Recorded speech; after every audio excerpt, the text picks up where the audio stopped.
Fantastic. Hello, everyone. Thank you for joining us. Um, this webinar is Building Your Practice, Stories of Success. And I just wanted to touch on or provide a little intro.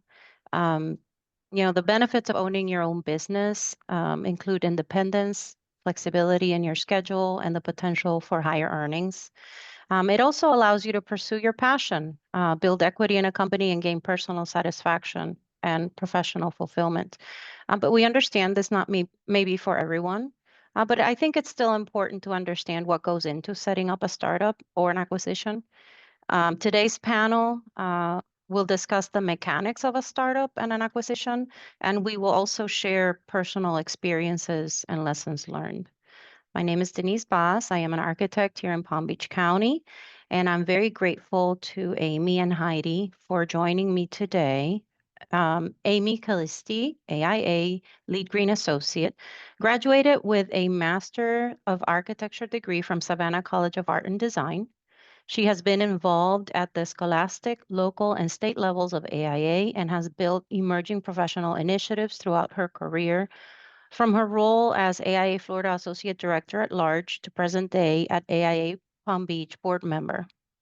Licensed in 2019, she shifted from working as a project manager at a design build firm to building her own practice, A Callisti Studio.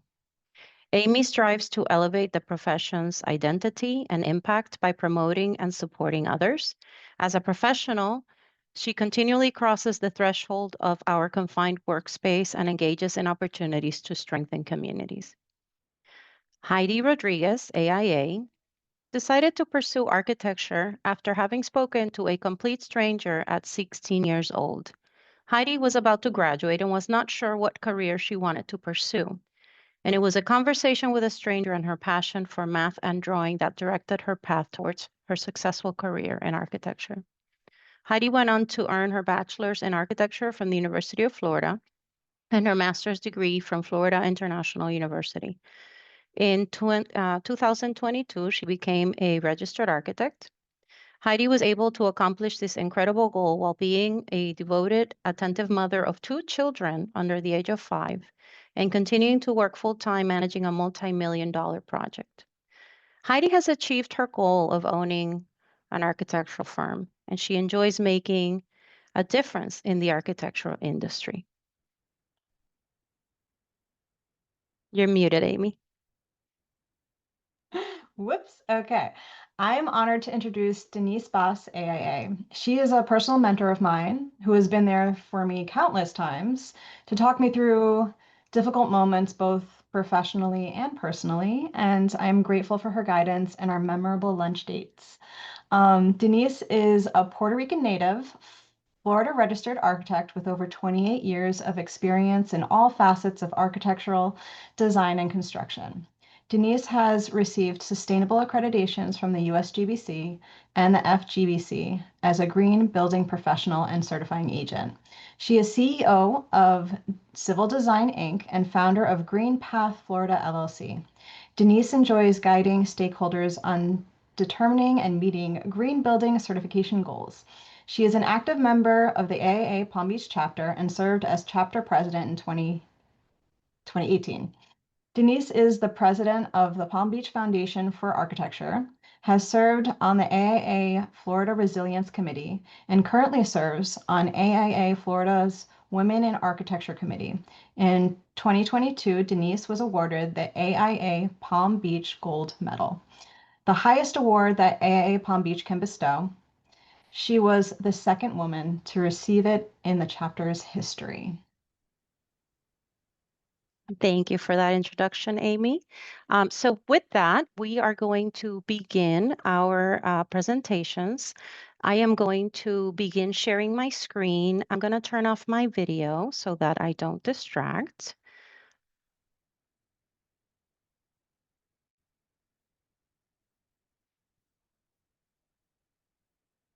Okay. And with that, we will begin. For the past 16 years, I focused my career on the sustainability side of building, design, and construction. And for the last 10, I've taken a more active role in guiding teams through the certification process. But I had always been doing this under the A&E umbrella, which was the first company that I helped establish. I needed my own brand. And so my most exciting project was the startup of my second company, GreenPath. And I wanted to share with you a bird's eye view of what it takes to get a business started. I've created this roadmap to help with visualizing the process. Okay. So businesses define their brand using tangible elements like logos, color palettes, typography, and imagery, and intangible elements such as brand values, personality, story, and purpose, all of which are unified by brand, positioning, and a distinct voice to create a recognizable identity that can resonate with a specific target audience. I believe that as architects, this is probably the most fun part of a startup, right? This is where we shine. Um, be deliberate in how you communicate how the company is unique and better than its competitors. Know your target audience. A brand cannot be defined without a deep understanding of its ideal customer, including their needs. This should influence how you present the company. A strong brand identity is meant to shape this perception, and social media is a great way to elevate this process. In the research phase, which will likely occur simultaneously with the branding process, you will be identifying a business name and verifying availability, identifying a web domain name, as well as exploring available tax structures for your business. And you will need to identify an accountant. So research. What is Sunbiz? Sunbiz is the official website for the Florida Department of State's Division of Corporations. It is the state's central hub for business registration and information. Sunbiz acts as a one-stop shop for businesses in Florida, allowing you to register a business, maintain compliance, update information, etc. And this is where you will go to research if the business name you have selected for your business is available. Next, when identifying a domain name, a good place to start is with whois.com. It is a public database that provides information about registered internet resources, such as domain names and IP addresses. And by entering a domain name or an IP address into a Whois search tool, users can find details like the owner's contact information, registration, expiration dates, the registrar, etc.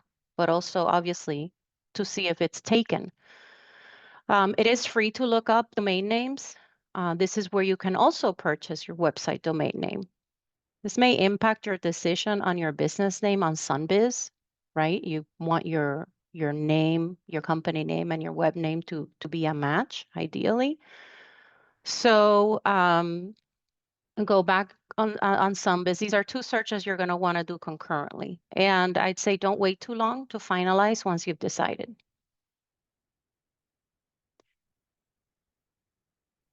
This is the portion of the presentation where I remind you that I am an architect and not an accountant. The information shared today is for general education purposes only and does not constitute accounting advice. You will need to determine your preferred tax structure after consulting with an accountant.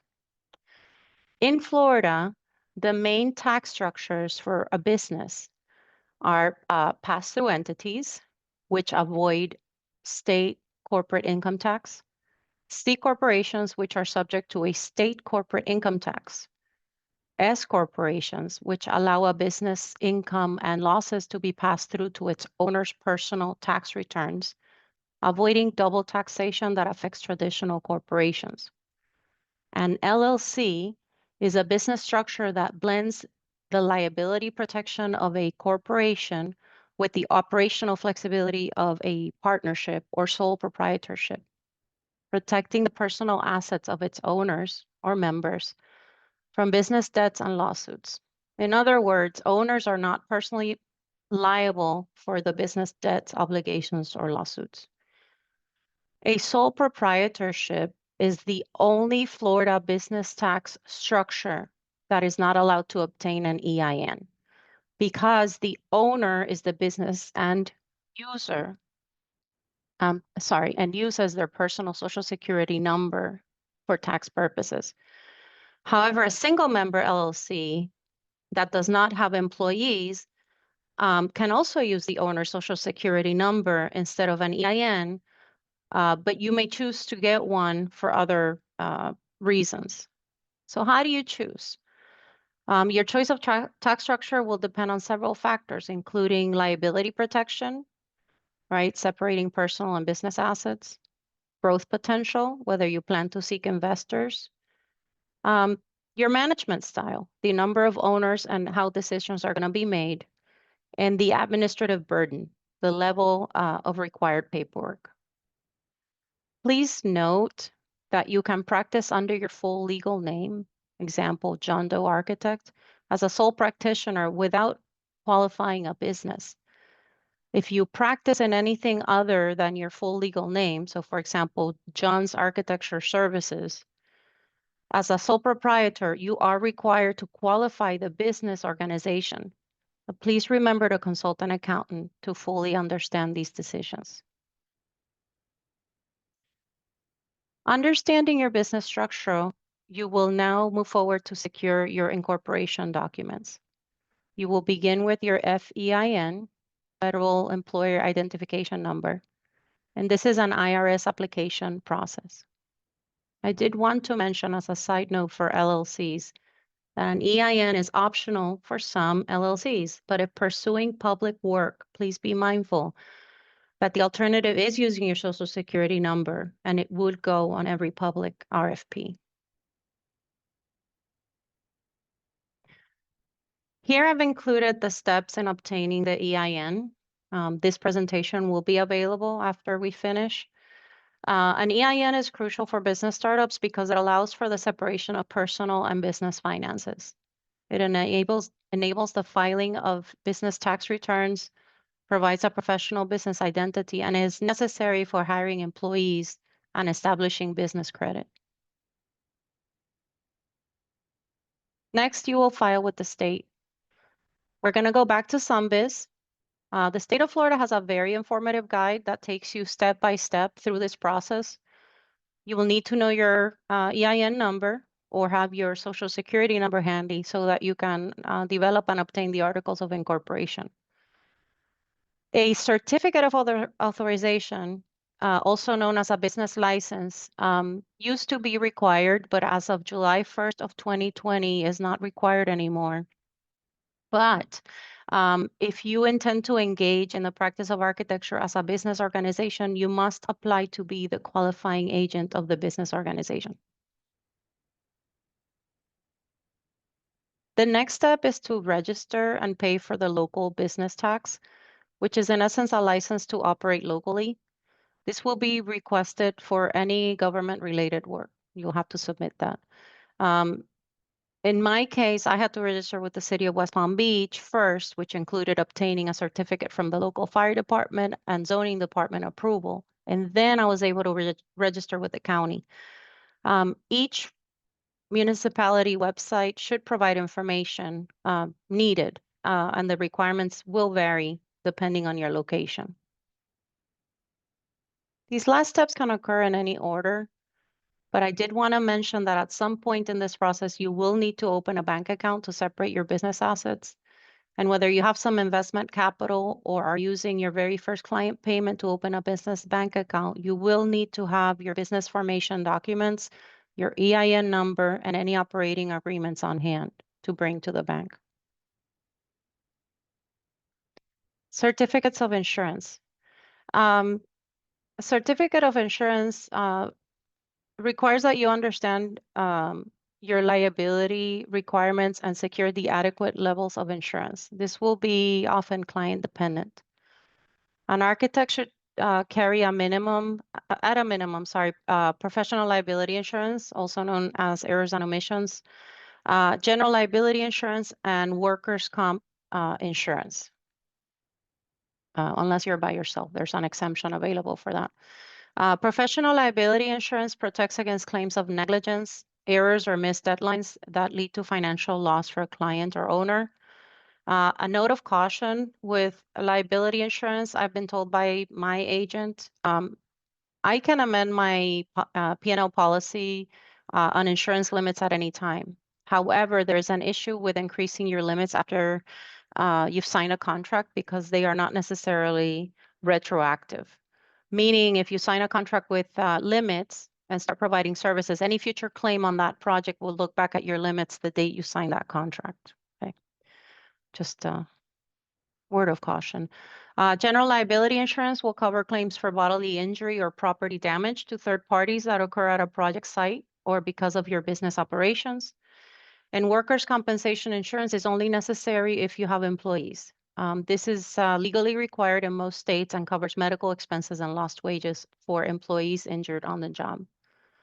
An umbrella policy provides extra liability protection above the limits of your underlying business policies such as general liability, commercial auto, and employer's liability.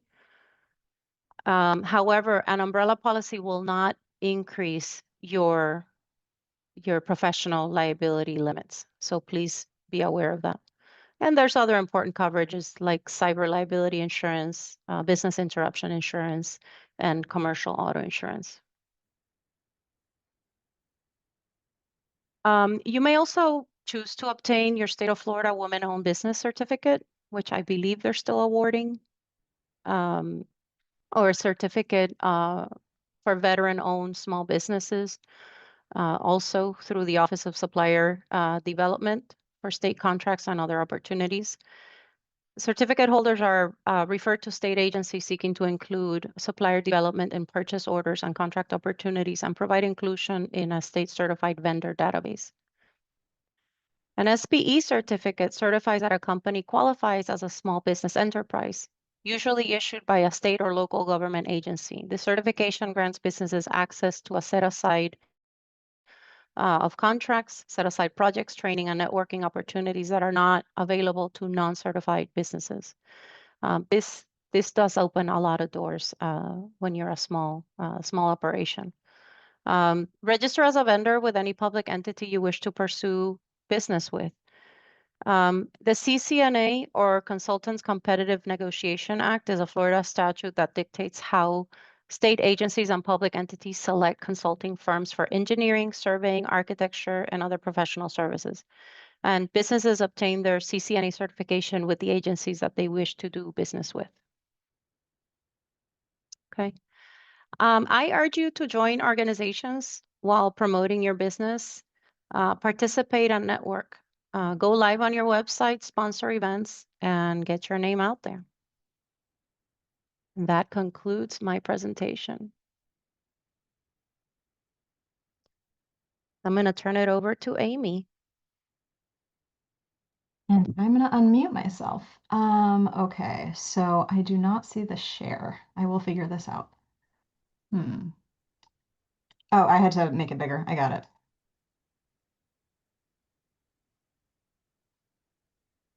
Okay, are you seeing it? Is it working? Yes. Yay, okay. Okay, everyone. I'm going to talk. My name is Amy Callisti. I am the principal of A Callisti Studio, and I'm going to talk to you about how to start your firm from the beginning. So here we go. I got my license. Now what? And it felt like a portal to the unknown of what I can do with this. And I basically did everything that Denise says, so go through her roadmap and do all those things. I started at a design, well, I was in a design build firm, and that experience was invaluable to watch my boss navigate the difficult moments that she did and somehow rise on top. You can't pay for that education, and she was very transparent with what she did. So I started just to say yes to opportunities. I started moonlighting for small projects that were of no interest to my office. I think the first one was a little porch with a front, roof on top of it. She definitely wasn't interested in that. So you do have to check that you ensure that you don't have a non-compete clause within your contract with wherever you work. And if you do, you will need to verify those terms to see if, that's going to be an issue for you. I didn't have that. She was actually very supportive, and I'm forever grateful. And then I built relationships. I would meet with contractors, realtors, developers, even at client sites that they brought into the table. And I would see if they were the right partner for me. And then other architects would pass off smaller jobs to me. And I went to networking events and I volunteered on boards, as Denise had just mentioned. To have a connection to your community is important. I announced my launch to others outside the profession. I actually got a job from a dog park. Like, you never know. You never know where the opportunities are. So advocate and, announce it to everyone. I identified my ethics. So I turned down all leads coming from my previous employer. It was very important to me to have a clear respect and clear definition of before and after I started. And I located support. I reached out to my AA chapter. I was part of it. I had mentors and accountability partners. Actually, I had reached out to Lourdes Solera at one point, and she empowered me to fire a client, which I didn't even know was an option. So thank you, Lourdes. It was definitely a learning experience. She had mentioned that she thought it was gaslighting. I had to look through all the emails, say I did say that, all this stuff. It just wasn't a healthy environment. So I encourage you, when the partnership isn't right, to let go of them. I developed a reliable consultant network. You want to trust and like the people you're working with. So it's really, really important to have those MEP and structural engineers that you work really well with. Um, and then, okay, and then I took the leap. I had to trust myself. I had to overcome this imposter syndrome. And I said I was moonlighting for a little bit, and I didn't know if I could really do it. And then I realized, like, can I do this? Is it a real thing? And then I realized I am doing it. Like, let's just continue. Why stop now? So I had to question those narratives playing in the back of my head and figure out, are they true? And then I questioned my limiting beliefs and is that true? You have to figure out what makes sense for your lifestyle and your life. And then I left safety, so bye bye steady paycheck. And I had to shift my life to account for that, right? I had to check in with my personal support system, having the hard conversations with my husband about expectations and timeline and needs. And honey, can you put the baby to bed tonight? I need to, do something. And whatever it is, you need to have that support system align before you start this process, because you do need that support system. Okay. So defining your practice, I had to clarify the vision and purpose, like, why do I want to do this? I had to establish my design philosophy and values and what am I creating? I defined the ideal project type, scale, clientele, who's my target, what type of projects am I comfortable with taking on, addressing my capabilities and when to take on new challenges, and client selection. That is so important when you see and identifying those red flags. A little side note, I started a podcast with a few friends and we did an episode where we talked about the red flags of clients using Schitt's Creek characters as our clientele. It was very entertaining, but I think valuable to you. So it's called The Real Pink Diaries. Check it out. It's dropping next Wednesday. Then I drafted long-term and short-term goals. I heard after 7 years, the market has shifted and it might not make sense. So figure out what makes sense for you. And it's basically, when you establish those goals, it's what you will do to realize your vision. Then I outlined core values and added services. What am I providing in my contracts? And what do I get to add as an additional service? That's a different um, pricing model, and addressing the pricing model you want to use. Okay. Financial planning. You have to estimate startup costs as well as continuing expenses. Subscriptions continue. You have to figure out what makes sense for you. I created a 12-month cash flow forecast, not only for the business, but also certain contracts. I included consultant work in it. So I had to pay the consultants with the money coming in. You have to account for that. You also have to maintain a financial buffer for slow periods, and I'll get to that in 1 second. I created a personal budget. Do I need to take money out of the business? Do I have enough savings to last a year to keep the business healthy and let it flourish? I opened a separate business and banking account, thank you. And a clean division between business and personal expenses is important, especially your tax guy will appreciate this. And explore funding resources. So, about the buffer, I took advantage of the SBA loan during COVID, which is when I launched my business. I did the Paycheck Protection Program, and that became the cushion for slow periods. So that was very, very helpful. Okay. So for management systems and processes, I didn't inherit anything. I had to start from scratch. So I had to set up the proposals with a lawyer, contracts with consultants, invoicing clients, a transition from AAA contracts, which didn't quite say what I wanted, to a personalized one. You have to develop all the letterhead and verbiage for electronic releases, like how you process and go through what you need for your business to function. Project templates, file organization, and naming standards. In my long-term goal, wanted to switch from CAD to Revit. It was part of my goals, and to make that work, I had to find the resources for it and the time frame for it, and I also had to make when I started the Revit files, they were what I affectionately call make it work files. I chose to act and move forward within the limits that I had, but not everything was perfectly set up and in alignment with each other. So if I had waited for things to be have a perfect template before starting, I would never have started. So it's important to, build that template within each project type. And I have something that I'm very proud of today. But in the beginning, it was definitely a make it work moment. Standard operating procedures. These are outline how to perform specific tasks. So if you are growing and you want to onboard someone, you need to tell them where things are. And I use Loom, which is a video recording library, to show them different standards and how I go about building the projects. And then adopt project management tools. I used Monday because it was the most cost-effective option at the time, but there are other ones out there, and they're essential. You can't keep everything in your head. You have to track not only the projects, but also the cash flow. So, especially when you have a team, so that everybody's on the same page, you need to have something in place. Okay, know your strengths and supplement your weaknesses. I identified my strengths, and then I brought on partners, consultants, and software to fill in the gaps. Um, I also had to figure out services to aid in creating those templates that I talked about. I got someone from Fiverr to help me set up the Monday project management tool. And then I hired a bookkeeper because that is not my skill set. And addressing what is and isn't is very important.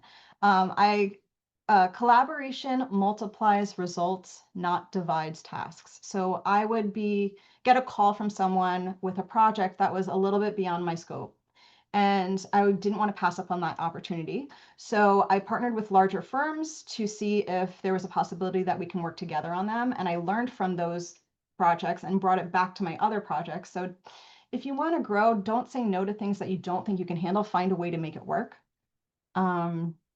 Okay, scaling and evolving. Hire or collaborate when demand exceeds capacity. There are moments where I was breakdown crying, pulling all-nighters. It wasn't healthy. I needed to make a change. And I got a large project that I knew I couldn't handle myself.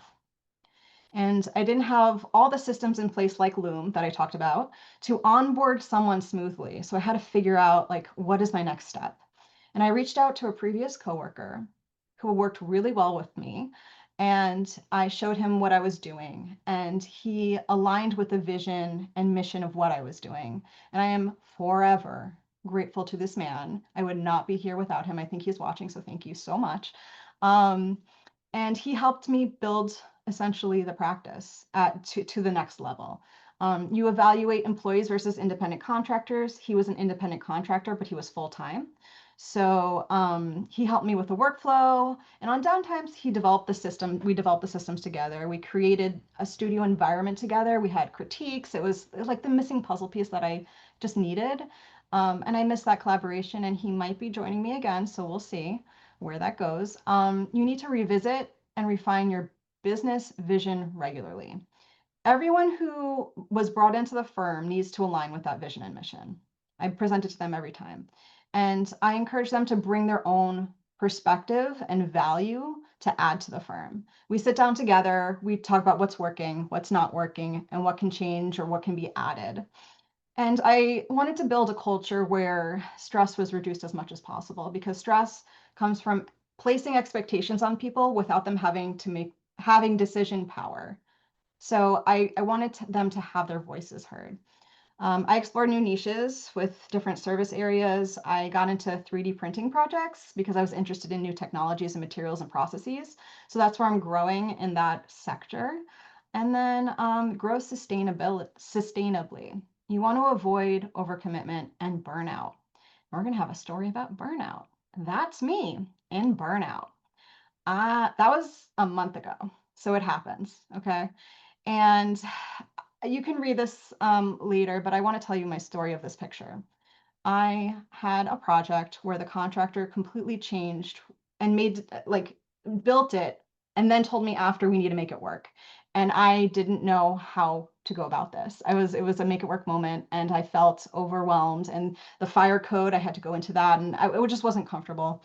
And I had to reach out to my network and find a way forward. And I didn't know. And I texted a friend, and he took 15 minutes, and the back and forth, we worked it out, what was possible, what wasn't possible. And as a thank you, because he has no idea what that 15 minutes meant to me, I texted him this selfie and I said, I am so grateful for the time that you took to help me, because I will sleep better tonight and I will have a moment with my daughter where I'm not stressed out. And so thank you again to the network that I have.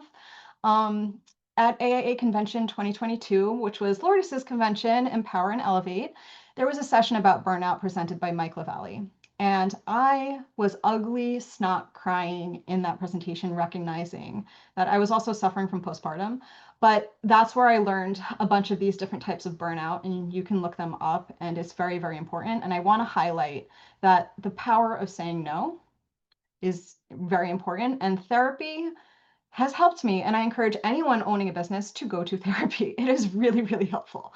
Okay, so juggling growth and lifestyle. I there is no 9 to 5. That doesn't exist. There was a point where I was in my postpartum appointment with a doctor, and a client needed plans. And I said, well, I'm not leaving the house except for this one time. So we met in the waiting office and I handed the plans and I went to my doctor's office. I also, try to wake up early so I have time with my daughter, and I work after she goes to sleep. It's really important. Enforcing boundaries is a perpetual lesson of mine. And I shifted this business. I built it up to 6 people at one time. Then I downsized to have a child. And now I'm currently building it back up. So I am working alone as of right now. And I'm delegating a lot more and outsourcing when possible. And I'm communicating my needs with my partner. We've had those hard conversations again. He's like, are we going through this again? I said, yes, if you're on board with me, I would love to do this. So here we are. And then you have to celebrate and reflect. After looking into that unknown portal that we started with, right? I had to reflect on all the accomplishments that I've had and see how far I've come. Even doing this presentation helped me do that. From that burnout moment a month ago, I feel so much more confident in what I'm doing right now. And knowing I had once done it before, makes me realize that I can do it again. And I'm extremely empowered by that. I track your milestones, do all the things that is said right there. And I do want to highlight that success to me is to have a fulfilled life with my partner. So you need to reflect and redefine what that means for you and celebrate when things come forward for you. And then takeaways, trust yourself, build support before you build walls. And confidence grows from persistence, not perfection. If I waited for everything to be perfect, I would have never started. And I do honestly believe that success is not linear, it's layered and lived. So that is my presentation.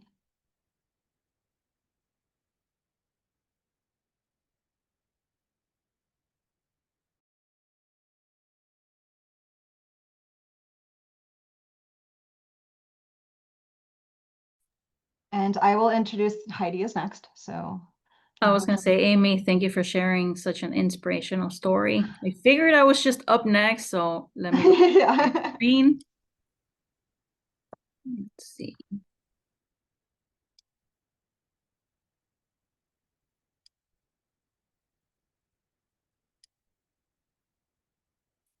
Amy, is it on presentation mode?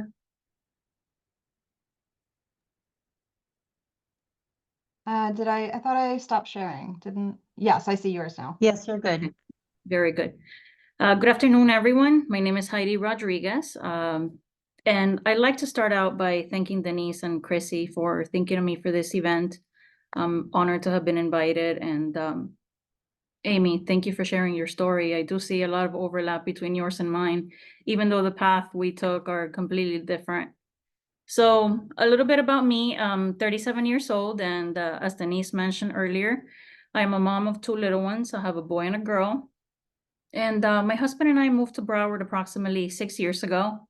And the moment that I set foot in Davie, I applied to CPC Architects.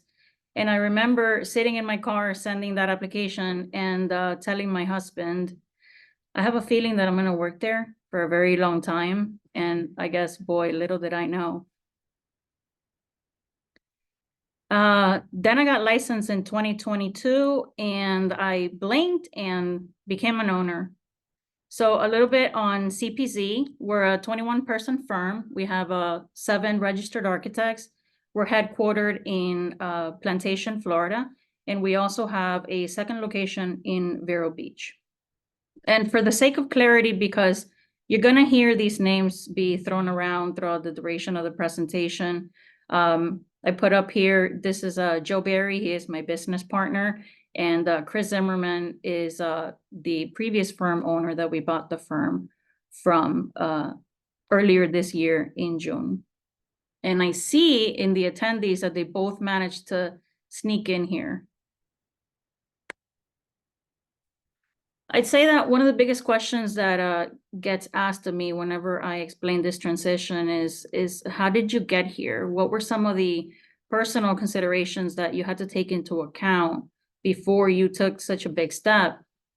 And I'd say the first question I asked myself was, does the firm culture align with my own views? And I think in order to answer that question, you can't quite answer that until you evaluate the person that you're working for. And that person was Chris Zimmerman at the time. And the question I was asking myself constantly is, am I going to be running the firm the same way that he does? Do you envision carrying out the legacy that he started 23 years ago? And I think that's probably the easiest question that I ever had to answer, because the answer was an absolute yes. He's been an excellent mentor, not just now, but also in the very beginning. And I guess he saw things even when I didn't. Second question was, do you see yourself working twice as hard to manage this firm, understanding that the responsibilities of managing projects aren't going to slow down, things are only going to get harder? And I think in order to answer that question for myself, the predecessor to that question would be, are you in a position in your life in this very moment to take such a big step? And it kind of takes me back to when Chris first started pushing me to get licensed. I knew that I had already made the decision to be licensed, but at the same time, I was not in a place where I felt that I could embark in that journey. My daughter was something like, I want to say, 9 months old, and she was a very colicky baby, and I was not ready to take that step. So I'm very black or white, and I said to myself, I'm either going to do this or I'm not going to do this. And once I felt that I was ready and she was kind of getting out of that difficult stage, that's when I said to myself, okay, I think I can do this. So when we started talking about the firm and possibly having this internal transition, that question became pretty eminent. It was, do you want to work twice as hard, and are you ready to take this on? Understanding that now you are the last line of defense. If something goes wrong, if a client is upset, if somebody quits, if a project is upside down, there is nowhere to look to except to yourself and possibly, if you have one, a business partner to solve these issues. And then finally, if you're purchasing with a partner, what does that relationship look like? And I will say that I got very lucky to have landed the business partner that I did. I know he's listening in on this conversation, and I do want to take a moment to say happy birthday, Joe. This presentation just so happened to land right on your birthday, so I hope that you have a great one. Expanding a little bit more on that business partner, that line up in blue is the most important part in this slide. Choosing the right partner is as critical to the acquisition as the acquisition itself. And I think if anybody listening in is considering doing something similar to what we did, I would say one of the biggest questions that we asked ourselves was, do you have the same skin in the game as you? Because your partner is going to be sharing in the rewards, but are they also sharing in the risks? And I remember that one of the biggest questions that we had was, is this person licensed? So that's kind of what pushed me to get licensed at the time. And then very important is, do you share in the same core values? Is your partner supportive? That is something that has to be talked about, and it has to be contemplated before you sign anything, because this is nothing short of a marriage. Okay, so when energies run high, what are you going to expect from your partner? When you have a parent that's in a hospital, when you have a child that's sick and you have to work from home, are you getting the right support? And for me, that answer has always been there. I do feel supported, and I do feel that I can count on my partner whenever things go south. And then, of course, there's all the financial and the legal due diligence that we had to do prior to taking this step. One of the things that we did was we reviewed approximately 3 years worth of financials. We're looking at revenue, project backlog, profitability, work in progress, AR, accounts receivable, accounts payable, and asked ourselves the question, is this a good investment? Am I buying into a good deal? Then, of course, checking liabilities. There's leases, there's possible loans, there's possible litigation in any company. And for us, I will expand a little bit more on this, but we went with a stock purchase. So one of the things that the attorney cautioned us on is the fact that we would be inheriting all the liabilities, whatever those were for the company. Reviewing any prior valuations that have been completed by the firm. There were 2 that have been completed previously. So the question was, how much is the company worth, and how much of that worth is something that we had contributed to? So that was definitely part of the discussion. And then determining an asset purchase versus a stock purchase. We had kind of entered this deal thinking that we would go the route of asset. And then when we really broke down the different requirements for each, it all led us to a stock purchase. So in an asset, there is less risk, but if you do a stock purchase, then it is simpler for continuity. And then, of course, the other consideration is the amount of time and the amount of money that was invested into the paperwork. I'd say most importantly for me, it was the time. There was a lot of back and forth, after hours, a lot of contracts. I mean, we're architects. We don't do this on a daily basis, but we also didn't feel like we wanted to get to an attorney with a blank slate and nothing to present. So we did a lot of work off hours trying to figure out, hey, let's have the tough conversations now. Let's figure out what are we bringing to the table? What are some things that we don't agree on? And how do we get to a place in which we are in agreement, so that then we can kind of just present the paperwork and say, here, go ahead and formalize it. And then the money investment, there's so many different ways of achieving this goal. And I would say one of the things that we did that I thought was very beneficial throughout this journey was we had multiple meetings with various banks. And even though each bank was aware that we were talking to the others and they were aware of the path that we wanted to take, they each brought something different to the table. There was insight, and there was something to be learned from every conversation. And then here's a little bit more on the difference between the asset versus the stock purchase. You can see in this chart, I highlighted in red the things that were most important for us to consider. In an asset purchase, and this is kind of the reason that we strayed away from it, you have to reassign every single contract because the contracts are not transferable. So when you're looking at a company that has 60 to 80 active contracts and you're thinking, wow, I got to stop what I'm doing, so I now have to draft these new contracts and get them reassigned under the new owners, that wasn't something that we were willing to take on. So the alternative was the stock purchase, understanding that we would be buying into the liabilities for the company, whether they were present or past. And then there's also the conversation of people and leadership. We're very big on staff culture at the office.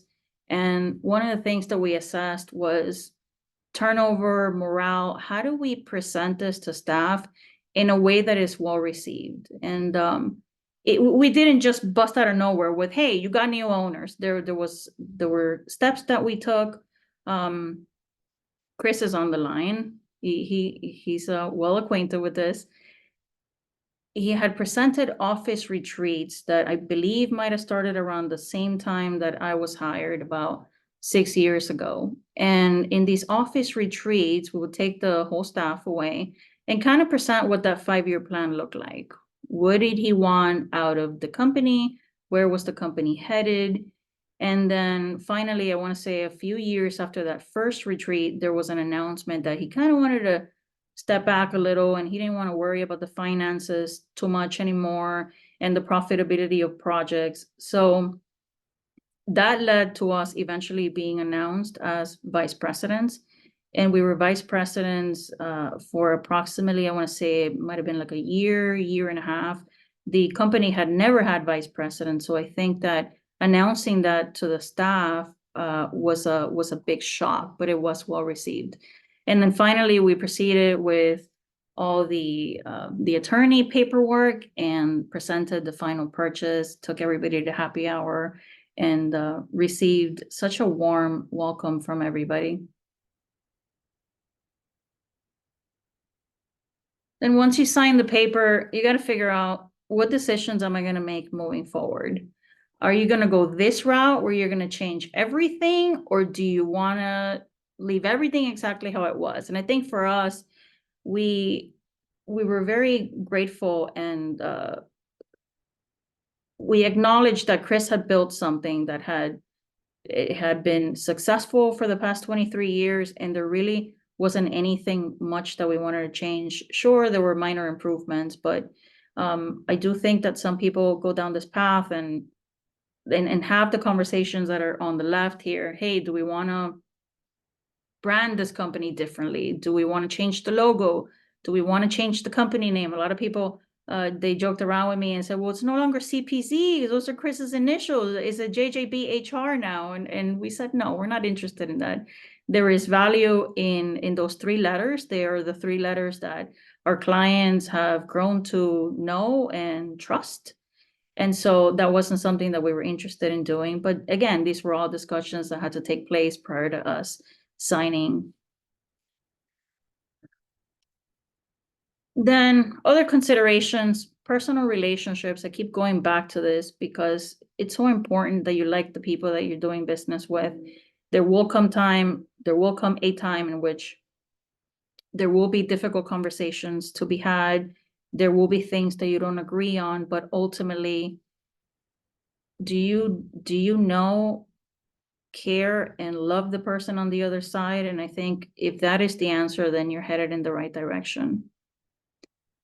Something else that we took into account was the firm's physical location, not just because of the vision of what we're thinking for the firm for the next 5, 10, 15 years, but also because Chris is the owner of the building. So that's something that was taken into account in all the legal paperwork. We have the shareholders agreement. Those are the commitments that you're going to make to your partner. So it's not just the contract, and it's not just the loan that you're taking out with the bank. It's also drafting the series of agreements that all become a part of one. Another consideration is personal assets. Is there anything that you own that can be put at risk? definitely something to think about. Separation of tasks, and this is again applicable if you're purchasing with a partner the way that I did. We all have our strengths and our weaknesses, and I think Joe and I are trying to still kind of develop that and figure out what are you best suited to do versus what I'm best suited to do, and what do we do to come together to make the tough decisions together, but also not step on each other's toes and be doing double the work. And then, of course, there's all the different loan options. There are specific requirements that are a part of all the different ways and all the different structures in which you can get there. So the banks, I feel, were instrumental in getting us to where we needed to be. And then, of course, the attorneys towards the end.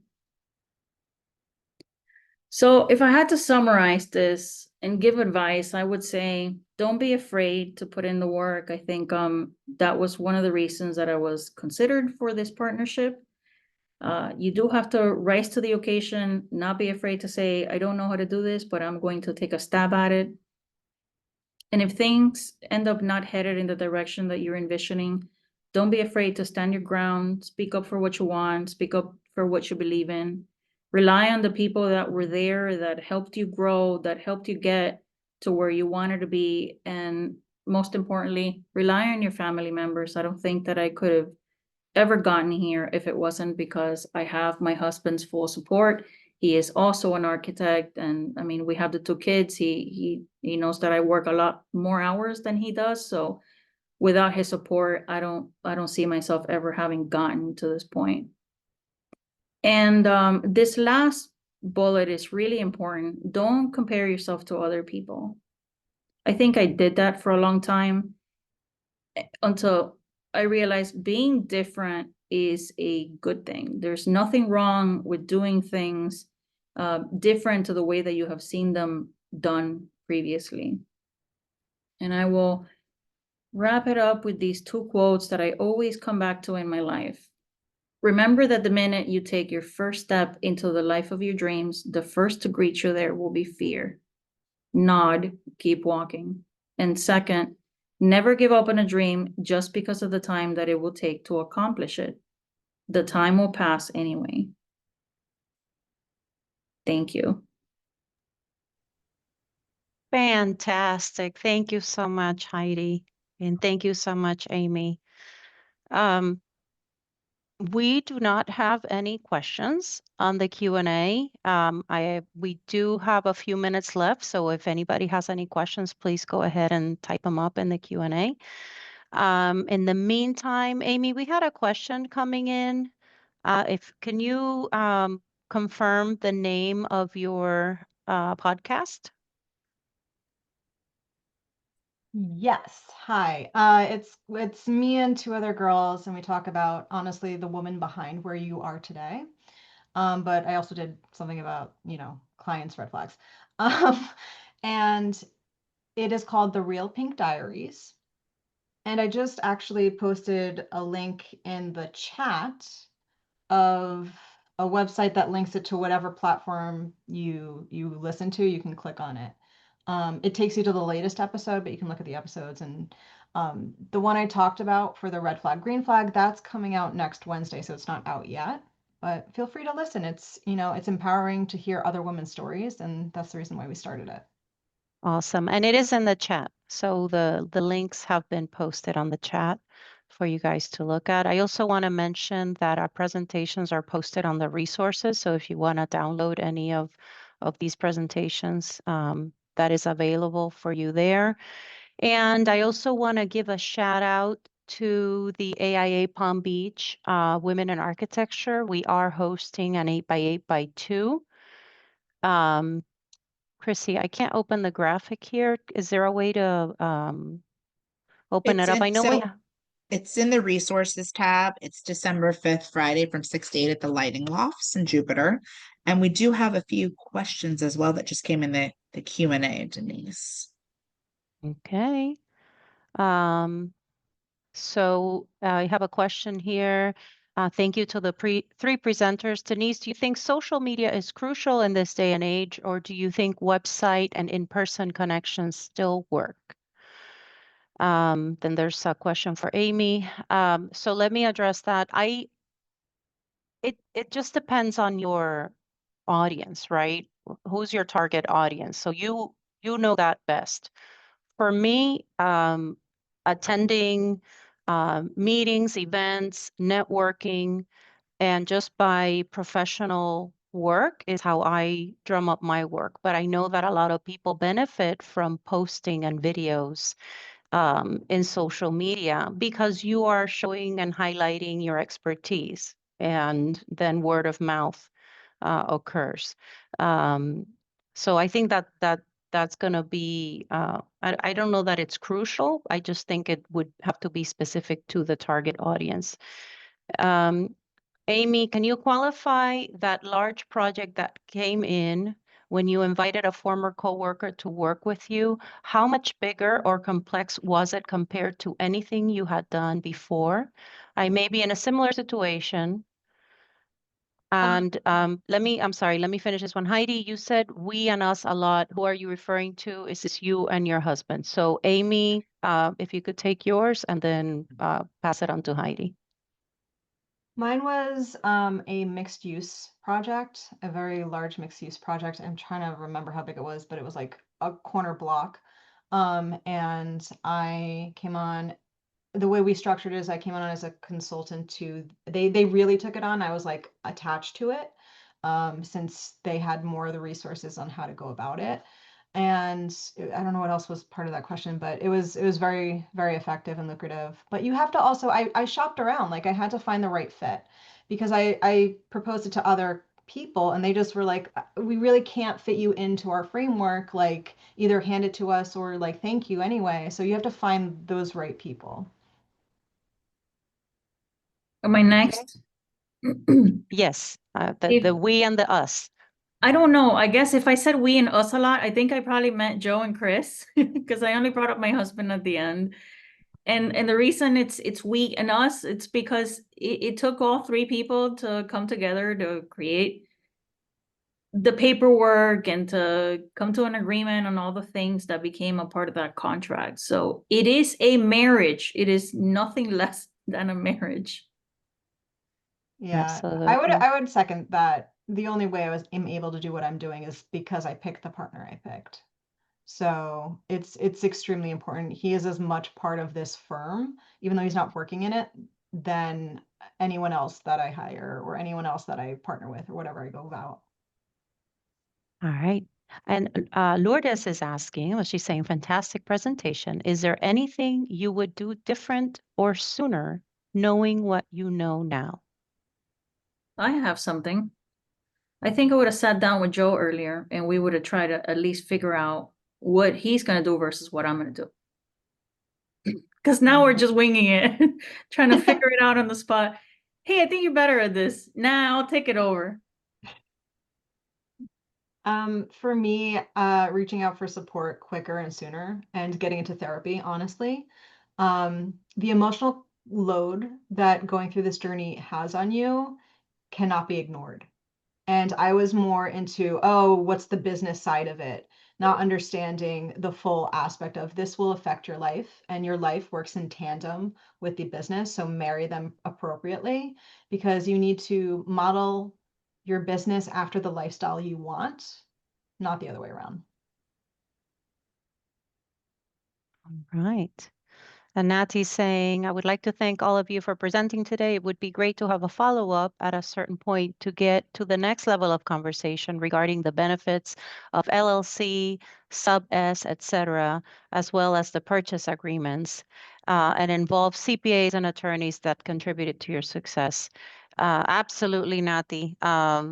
We tried to package this up just as a little flyover introductory, but by no means we're not accountants and we're not attorneys. So yes, that would be great. Maybe something to think about for convention. All right. So it is 1 o'clock. Let's see. Oh, really quick here. For Heidi, how did the firm support your journey along the way to prepare you for ownership? Did you request specific training or project participation? Not because he's on the call, but I had an amazing mentor. And I think, Chrissy, you're acquainted with Chris Zimmerman.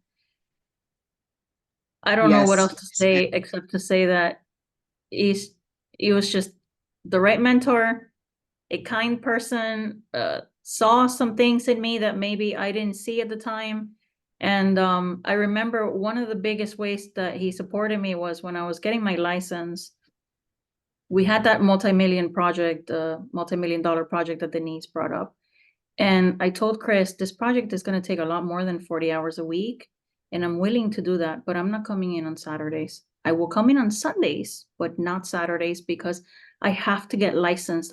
This needs to be behind me. And what that meant was he was the one coming in on Saturdays, making sure that the work was getting done because we were managing that project together. And no, I don't think it was anything. I didn't request any special training, but the reason that I wrapped up the way that I did in my last slide and I said, don't be afraid to rise to the occasion is because I did ask for more work, if that makes any sense. I did say, I don't know how to do this, but let me take a stab at it. No, I've never done a proposal, but it doesn't matter. Let me put one together anyway, and then you can finalize it, but I'll get it 80% of the way there for you. And I think it was that attitude that got me to where I am today. Fantastic. All right. Well, it is 1:02. I want to thank everybody for attending.